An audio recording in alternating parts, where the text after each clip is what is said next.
Recuerdo una vez que una persona conocida me preguntó por qué Dios permitía tanta maldad, como por ejemplo las guerras o el sufrimiento humano.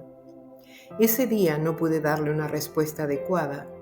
Tuvieron que pasar varios años para entenderlo y alcanzar la comprensión necesaria para responderle. No obstante, la respuesta es sencilla.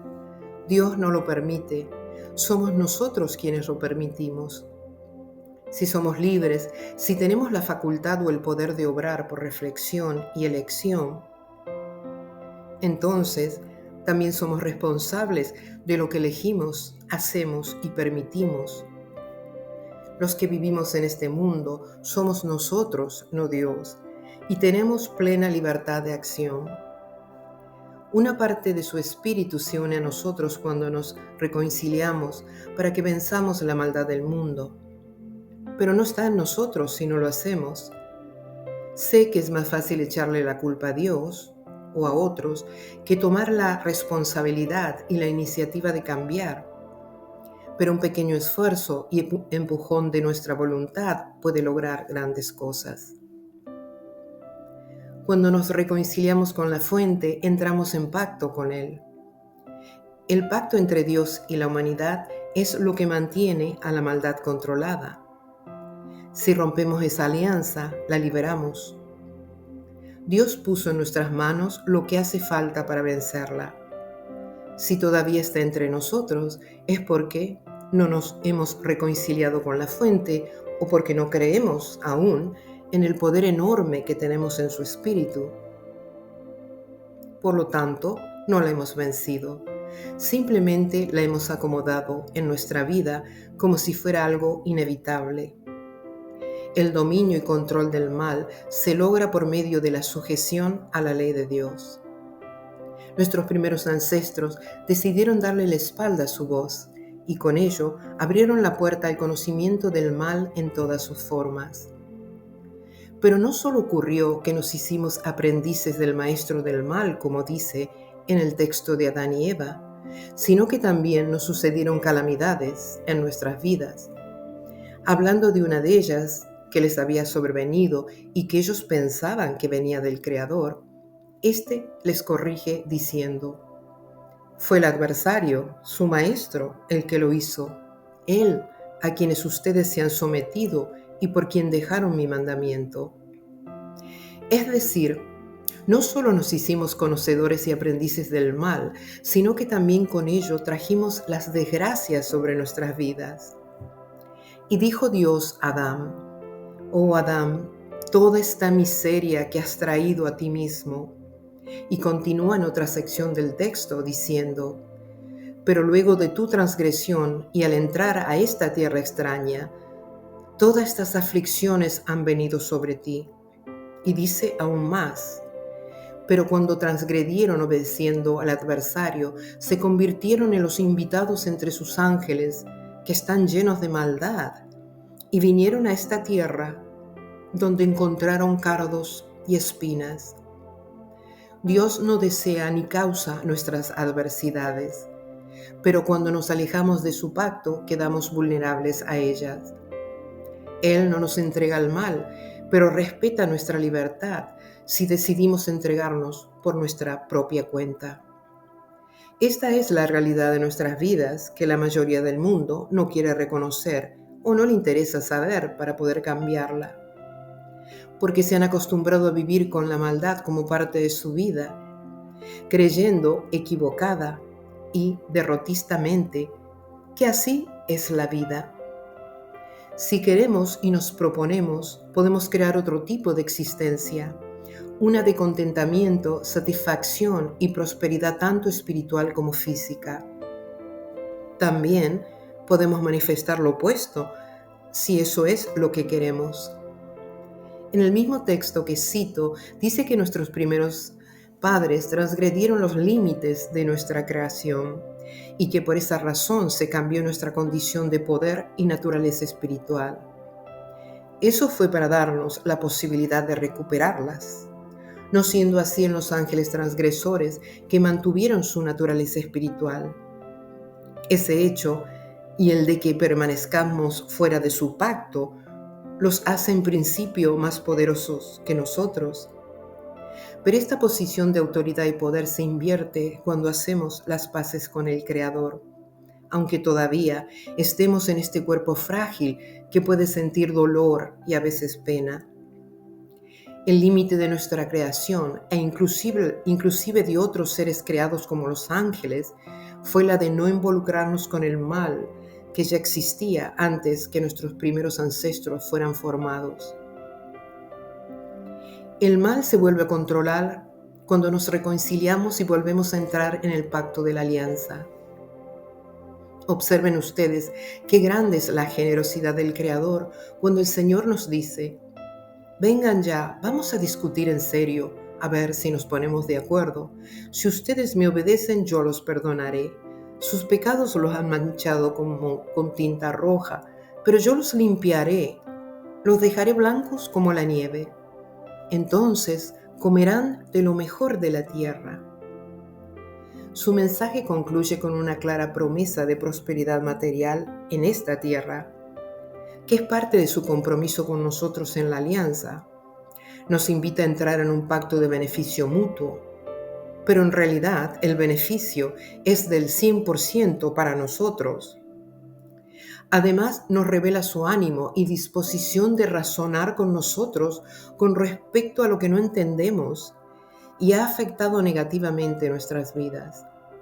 Porque lo cierto es que muchos de nosotros llevamos heridas profundas causadas por adversidades. Y al no comprender por qué nos ocurrieron, tendemos a pensar que Dios es el culpable de nuestras circunstancias. Esa idea amarga el corazón y con el tiempo nos aleja del Creador. Pero justamente por eso Él nos invita a dialogar. Nos llama a comprender lo ocurrido y a llegar juntos a un entendimiento, un acuerdo mutuo sellado en una alianza. Un pacto es un acuerdo entre dos partes que deciden comprometerse mutuamente. Ambas están en el mismo nivel de responsabilidad. Cada uno ofrece algo y espera algo a cambio. No hay imposición, sino buena voluntad a favor de las dos partes. En el caso de Dios y la humanidad, Él ofrece su guía, su protección, su perdón y sus abundantes bendiciones, tanto espirituales como materiales. Mientras que nosotros respondemos con sujeción, respeto a su voz y a su ley, que es lo que mantiene controlado al mal. Fueron nuestros primeros padres quienes lo liberaron.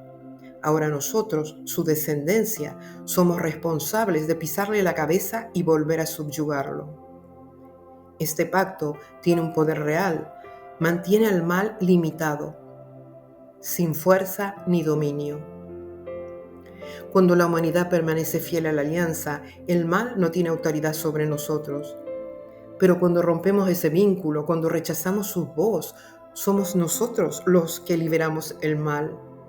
Le damos lugar, dejamos que actúe y con el tiempo hasta lo normalizamos. El control del mal no depende solamente de una intervención divina, sino de nuestra decisión de volver al pacto. Cuando nos reconciliamos con Dios, el mal vuelve a quedar bajo control. Pero mientras sigamos alejados, las adversidades, la injusticia y el sufrimiento seguirán siendo parte de nuestra realidad. No porque Dios lo quiera, sino porque nosotros lo hemos permitido. Para eso nos dio libertad de elección y de decisión. Tenemos la capacidad para decirle al mal no. Dios tiene el poder de la transmutación. La aflicción que el ser humano manifestó por haberse separado de la fuente en el orden espiritual fue transformada por Dios en una nueva oportunidad, si así el hombre lo deseara. Puede ser redimido de la alianza que hizo con las tinieblas al rechazar la voz de Dios y recuperar así su estado original y su poder espiritual. Dios no nos dejó sin recursos. El cuerpo material y el dolor que puede experimentarse en él se convirtieron en un medio para darnos una segunda oportunidad.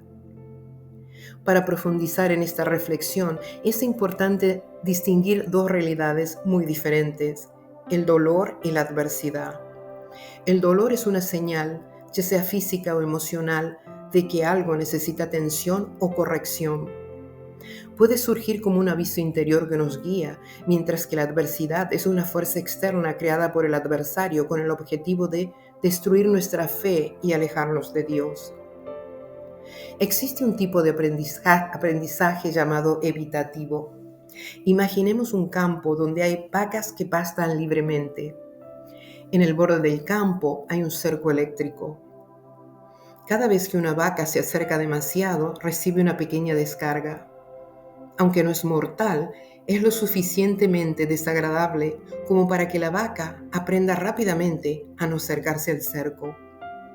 Con el tiempo, incluso si el cerco deja de estar electrificado, las vacas ya no intentarán cruzarlo, porque han asociado el cerco con el dolor. Nosotros somos un poco parecidos a esas vacas. La enseñanza de ese experimento nos muestra que dentro de esta naturaleza física el dolor puede ser bueno. Nos ayuda a aprender que hay cosas que no deberíamos ni acercarnos porque al final causan dolor. Porque lo cierto es que no nos gusta el dolor, lo que nos gusta es la gratificación física. Como en el ejemplo del cerco eléctrico y las vacas, el dolor le enseña a no cruzar un límite que las daña. Nosotros también aprendemos del dolor, no porque sea agradable, sino porque nos alerta, nos sacude, nos señala. El dolor entonces no es un castigo, sino una herramienta que nos hace enfocar en lo que tenemos que atender y corregir, ya sea físico, emocional o espiritual. La adversidad, en cambio, no tiene ese propósito. No enseña o advierte para corrección. La adversidad trae sufrimiento, pero sus efectos son negativos y destructivos. Es un error común pensar que las adversidades nos hacen crecer, pero al observar con cuidado su origen, vemos que no provienen de Dios, sino del adversario. Por lo tanto, su propósito no es formar nuestro carácter, sino destruir nuestra confianza en Dios. Adversidad viene de la palabra adversario, del latín adversarius, que significa contrario o enemigo. Las adversidades son infortunios, desgracias, desventuras y calamidades. El libro de Adán y Eva dice lo siguiente al respecto en una conversación entre el adversario y Adán. Cayeron ustedes, y yo les he hecho caer de aquel que yo mismo caí. Estás bajo mi regla, y soy rey sobre ti, porque me has obedecido. Y no tendrán ninguna liberación de mi mano hasta el día que Dios te prometió liberarte. Más adelante dice, multiplicaremos la guerra y el asesinato para ti y tu descendencia, porque nuestra casa está cimentada en el fuego, y no dejaremos nunca de hacer nuestro mal. Así como entraste a la cueva, yo estableceré fuego sobre ti. Cuando Adán escuchó estas palabras, lloró amargamente y le dijo a Eva, ¿escuchaste lo que dijo? ¿Podrá ser cierto que será rey sobre nosotros? Este pasaje no solo confirma que las adversidades no vienen de Dios, sino que revela que ni Adán, viendo cara a cara el causante de su ruina, terminaba de creer que le había entregado su propia autoridad y voluntad por desobedecer la voz de su Creador. Es por eso que se habla de inclinaciones a hacer lo que no nos conviene en este cuerpo mortal, pero eso es una inclinación interna del espíritu y no del cuerpo, aunque se manifieste a través de él. El pasaje está lleno de información acerca de la forma de actuar del mal.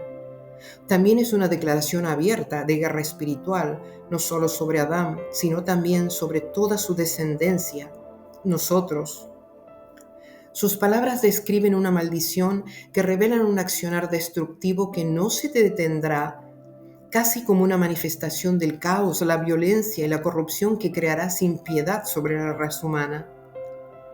Nosotros no estamos protegidos de esa ofensiva si no hemos entrado en el pacto de la alianza. Una nota sobre el poder de la maldición a través de las palabras. Este mismo texto que comparto arroja luz sobre este asunto. Es cierto que las palabras tienen poder para manifestar, pero no cualquiera puede hacerlo. Debemos tener autoridad o permiso de Dios para que nuestras palabras tengan ese peso. En el caso que nos ocupa, hablamos de una maldición, es decir, del deseo de daño por parte del adversario hacia Adán y su descendencia. Él tenía poder para hacerlo porque por voluntad propia Adán y Eva se sometieron a su mando y gobierno. Dice un pasaje del texto citado, y sin embargo, el ángel no pudo maldecir al adversario ni herirlo con sus palabras, porque no tenía autoridad sobre él ni derecho a hacerlo. Por lo tanto, el ángel lo toleró sin decir una palabra, hasta que la palabra de Elohim llegó y dijo: «Vete de aquí. Una vez ya los engañaste, y ahora intentas destruirlos. Si no fuera por mi misericordia, te habría destruido a ti y a tus anfitriones, y estarías fuera de esta tierra. Pero he tenido paciencia con ustedes hasta el fin del mundo». A continuación huyó de la presencia del Señor. La mayoría de las personas no entiende que si no fuera por el amor de Dios, ya habríamos sido destruidos. Viendo que Adán era manso y que el conspirador intentó matarlos en varias oportunidades, Dios le dijo: «Mas yo conozco tu debilidad y no dejaré que Él manifieste todo su poder sobre ustedes. Él es nuestra única defensa real contra el mal, y su promesa de protección permanece firme mientras no nos apartemos del pacto». La herramienta más eficaz que tiene el adversario sobre nosotros es su naturaleza espiritual. Como vivimos en un cuerpo de carne, no podemos percibir directamente esa dimensión del mundo invisible. Si vamos caminando y vemos que vamos a chocar contra alguien, simplemente nos detenemos o cambiamos de dirección, porque lo vemos con claridad. Pero no ocurre lo mismo con las actividades invisibles del mal hacia nosotros. La mayoría de las veces, esa actividad ocurre a través de personas. Sin embargo, aunque las veamos, no siempre discernimos la manipulación que hay detrás de sus acciones, ni nos damos cuenta de que su intención es causarnos daño. Esa maniobra puede aparecer en cualquier área de nuestra vida, en el trabajo, en la familia, en amistades o en relaciones sentimentales. La limitación de no poder ver lo espiritual facilita que su existencia sea puesta en duda y que incluso se ridiculice a quienes creen en ella. El adversario se aprovecha de esa incredulidad para ocultarse aún más. Ha sembrado la idea de que creer en él es una señal de ignorancia o superstición, creando así un juicio social basado en la burla. Para muchos, no poder verlo ya es razón suficiente para dudar de que exista. Pero aunque no podamos ver a los seres espirituales caídos, Dios nos ha dado armas eficaces para vencerlos. Las principales y más poderosas son la reconciliación con Dios y el compromiso mutuo del pacto. Ese acto nos coloca de inmediato bajo su protección. Además, el discernimiento de espíritus es una herramienta valiosa para no ser engañados, especialmente cuando nuestra fe aún no está firme ni consolidada. El adversario no se conformó con hacer caer a Adán y Eva. Su objetivo era más amplio: establecer una línea de conflicto que se extendiera a toda su descendencia, con la intención de destruirla y apoderarse de la tierra. ¿Acaso no es posible imaginar que algo así pudiera suceder? Pensemos en un mundo donde ya no quede nadie que viva en rectitud, donde no haya ni una sola persona íntegra, ni existe el respeto por la ley espiritual de Dios. ¿Qué pasaría si la tierra estuviera habitada únicamente por quienes desean hacer daño? Incluso si alguien no creyera en este relato, el sentido común nos dice que un escenario así es posible si lo permitimos, porque al fin y al cabo todos sabemos que la maldad existe. Con las palabras que el adversario le dice a Adán, revela su verdadera estrategia: mantener al ser humano dividido, dolido, lejos de la fuente. Y lo más revelador es cuando dice: nuestra casa está cimentada en el fuego, como si confesara que no solo actúa desde la oscuridad, sino que la ha adoptado como hogar. Su dominio se basa en el fuego de la desgracia y en la repetición del mal. No busca redención, ni se retracta, se aferra a su causa. Y cuando sentencia: así como entraste a la cueva, yo estableceré fuego sobre ti, Le habla a Adán como quien dice, ahora estás en mi terreno. Entraste al plano de la materia, al mundo físico, a la oscuridad del exilio, y en este terreno, donde ya no ves con claridad, mi fuego arderá. Es aquí donde comienza el verdadero sufrimiento humano, en el alejamiento de la voz, en la pérdida del camino, en el abandono del jardín. No porque Dios lo haya deseado, sino porque el ser humano se abrió a una voz distinta, a una mentira que aún muchos siguen creyendo. Las palabras del adversario parecen decir, tú decidiste bajar, dejarte engañar, perder la conexión con la luz. Pues bien, en este terreno mío yo te haré la guerra. Aquí yo soy el que enciende el fuego. Hoy la humanidad repite el mismo error que cometió la primera pareja. No creemos que alejarse de Dios tenga consecuencias reales. No creemos que el pacto es lo que nos protege en esta tierra de lamentos. El dolor es una señal, la adversidad es una emboscada. El primero puede ayudarnos a corregir, la segunda intenta rompernos para alejarnos de Dios. El libro de la vida de Adán y Eva dice que el adversario encendió fuego en la entrada de la cueva donde vivían con la intención de consumirlo, para que Adán y Eva se debilitaran con el dolor, perdieran su confianza en Dios y lo negaran. Allí está revelado sin rodeos el origen, propósito y objetivo de las adversidades: destruir la fe, debilitar el ánimo, romper la conexión con Dios.